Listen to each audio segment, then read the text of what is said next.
starts now. Hello, my name is Kevin Liu. I'm on the proposition side of the resolution today. And first, I'd like to make rejoinders, refute my opponent's points, and then if I have time, finish my case. So, our first point, is that the current education system is failing. And to that, my opponents brought up a counterplan, how they were going to bring massive online classes. However, first, I'd like to take down their counterplan as well as refute that one refutation.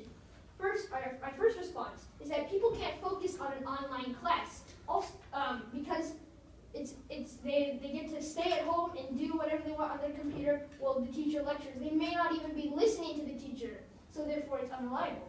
My second response to that is that it's costly. This topic is supposed to target people who are economically disadvantaged. And if they have to purchase a new computer or buy new software just so they can have these online classes, then what are they going to do? In the first place, they didn't have money, but now they're in debt. So our second point is that it helps students, and to that my opponent said that it would... Information? Yes. You're saying that it's costly, but as my first speaker said, it's costing $184 billion to the government. Yes, but not only is your online learning costing the government money, as in to fund the schools to buy the technology, but now you have to have the students and the parents of the students pay for it as well. So our second contingent is that it helps the students. And to that, my opponent said that grades are dropping, and then their plan provides higher grades. However, online education is actually not reliable because, once again, they can't focus because they're on the computer. They have the worldwide internet right there, so they're obvious they might not pay attention to the teacher.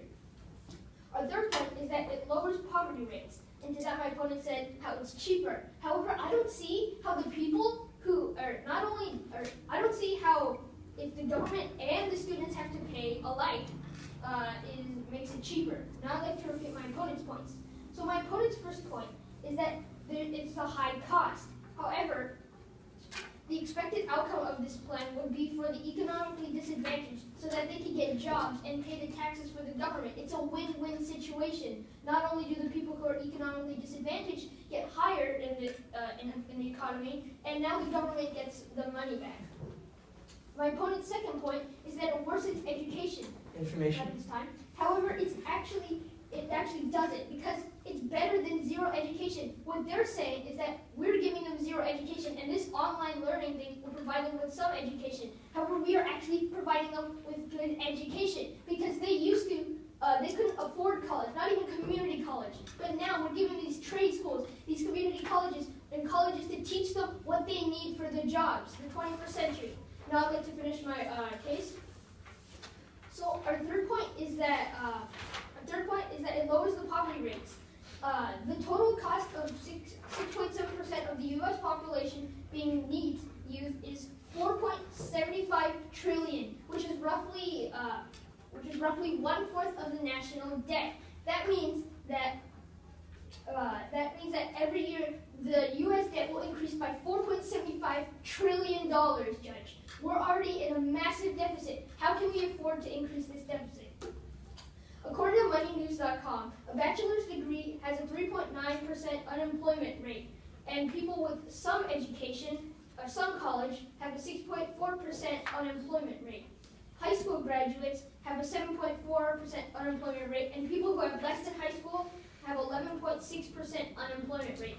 Judge, when you implement our plan of these trade schools, these community colleges, you will see that we will have a 6.4% unemployment rate compared to the massive 11.6% which the other side has. Now I'd like to go over my points. So our first point is that our current system is failing. The American dream is defined as the ideal which every U.S. citizen should have. However, with this education, the unreliable education that the opposition is providing, we are not going to give the people the education that they need, and therefore the American dream is limited to those who have money by default. So, our second point is that it helps students. These 2 years of free college can help more people graduate, which allows them to get more education and better jobs. Our third point is that it lowers the poverty rates. And Judge, if one person who has a NEET status costs $690,000 per every 20 years. And that's just one person judge. Imagine all the people who are economically disadvantaged. Thank you, and that is what the Proposition Society just wanted.